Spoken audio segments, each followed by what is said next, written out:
Sun Tzu said, "The control of a large force is the same principle as the control of a few men. It is merely a question of dividing up their numbers." Fighting with a large army under your command is nowise different from fighting with a small one. It is merely a question of instituting signs and signals. To ensure that your whole host may withstand the brunt of the enemy's attack and remain unshaken, this is effected by maneuvers direct and indirect.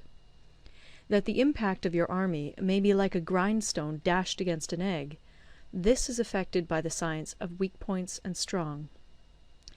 In all fighting, the direct method may be used for joining battle, but indirect methods will be needed in order to secure victory.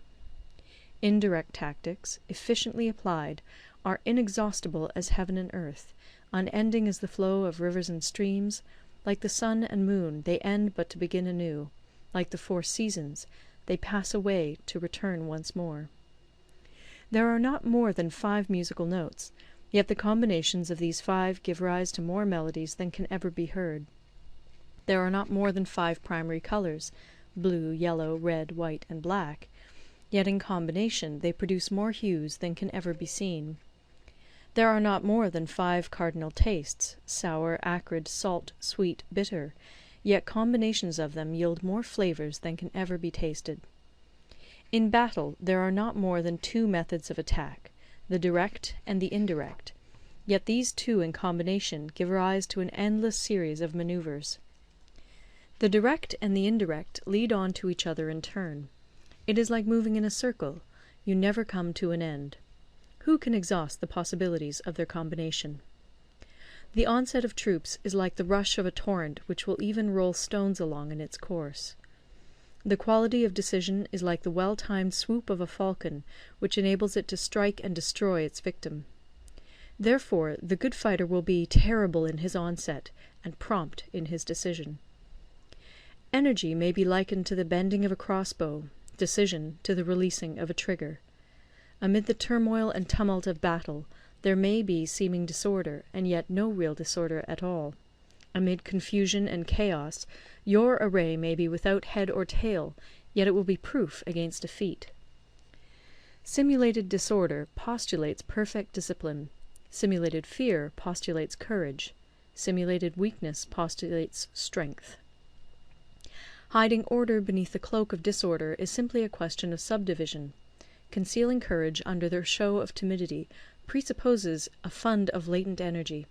Masking strength with weakness is to be effected by tactical dispositions. Thus, one who is skilful at keeping the enemy on the move maintains deceitful appearances, according to which the enemy will act. He sacrifices something that the enemy may snatch at it. By holding out baits, he keeps him on the march. Then, with a body of picked men, he lies in wait for him. The clever combatant looks to the effect of combined energy, and does not require too much from individuals. Hence his ability to pick out the right men and utilize combined energy. When he utilizes combined energy, his fighting men become as it were like unto rolling logs or stones, for it is the nature of a log or stone to remain motionless on level ground, and to move when on a slope. If four-cornered, to come to a standstill, but if round-shaped, to go rolling down. Thus the energy developed by good fighting men is as the momentum of a round stone rolled down a mountain thousands of feet in height. So much on the subject of energy. End of Part 5. Part 6. Weak Points and Strong. Sun Tzu said, "Whoever is first in the field and awaits the coming of the enemy will be fresh for the fight. Whoever is second in the field and has to hasten to battle will arrive exhausted." Therefore the clever combatant imposes his will on the enemy, but does not allow the enemy's will to be imposed on him. By holding out advantages to him, he can cause the enemy to approach of his own accord, or, by inflicting damage, he can make it impossible for the enemy to draw near. If the enemy is taking his ease, he can harass him. If well supplied with food, he can starve him out. If quietly encamped, he can force him to move. Appear at points which the enemy must hasten to defend. March swiftly to places where you are not expected. An army may march great distances without distress, if it marches through country where the enemy is not. You can be sure of succeeding in your attacks if you only attack places which are undefended. You can ensure the safety of your defence if you only hold positions that cannot be attacked. Hence the general is skilful in attack whose opponent does not know what to defend, and he is skilful in defence whose opponent does not know what to attack. O divine art of subtlety and secrecy! Through you we learn to be invisible, through you inaudible, and hence we can hold the enemy's fate in our hands. You may advance and be absolutely irresistible if you make for the enemy's weak points. You may retire and be safe from pursuit if your movements are more rapid than those of the enemy. If we wish to fight, the enemy can be forced to an engagement even though he be sheltered behind a high rampart and a deep ditch. All we need do is attack some other place that he will be obliged to relieve. If we do not wish to fight, we can prevent the enemy from engaging us even though the lines of our encampment be merely traced out on the ground. All we need do is throw something odd and unaccountable in his way. By discovering the enemy's dispositions and remaining invisible ourselves, we can keep our forces concentrated while the enemy's must be divided. We can form a single united body while the enemy must split up into fractions. Hence there will be a whole pitted against separate parts of a whole, which means that we shall be many to the enemy's few. And if we are able thus to attack an inferior force with a superior one, our opponents will be in dire straits.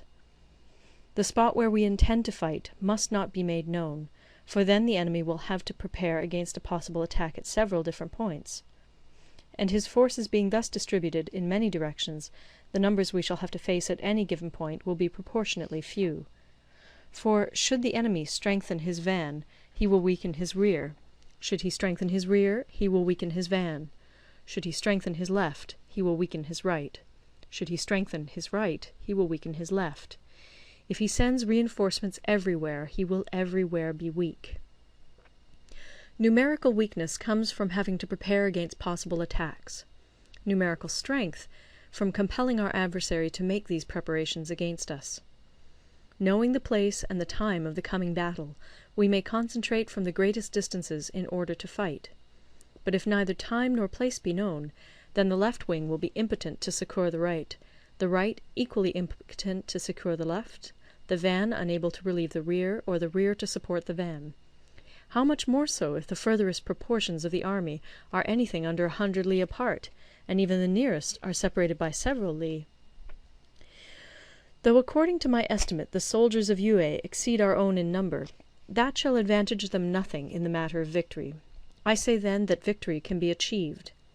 Though the enemy be stronger in numbers, we may prevent him from fighting. Scheme so as to discover his plans and the likelihood of their success. Rouse him, and learn the principle of his activity or inactivity. Force him to reveal himself, so as to find out his vulnerable spots. Carefully compare the opposing army with your own, so that you may know where strength is superabundant and where it is deficient.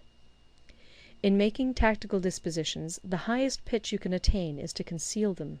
Conceal your dispositions, and you will be safe from the prying of the subtlest spies, from the machinations of the wisest brains. How victory may be produced for them out of the enemy's own tactics, that is what the multitude cannot comprehend. All men can see the tactics whereby I conquer, but what none can see is the strategy out of which victory is evolved. Do not repeat the tactics which have gained you one victory, but let your methods be regulated by the infinite variety of circumstances. Military tactics are like unto water, for water in its natural course runs away from high places and hastens downwards. So in war, the way is to avoid what is strong and to strike at what is weak. Water shapes its course according to the nature of the ground over which it flows. The soldier works out his victory in relation to the foe whom he is facing. Therefore, just as water retains no constant shape, in warfare there are no constant conditions.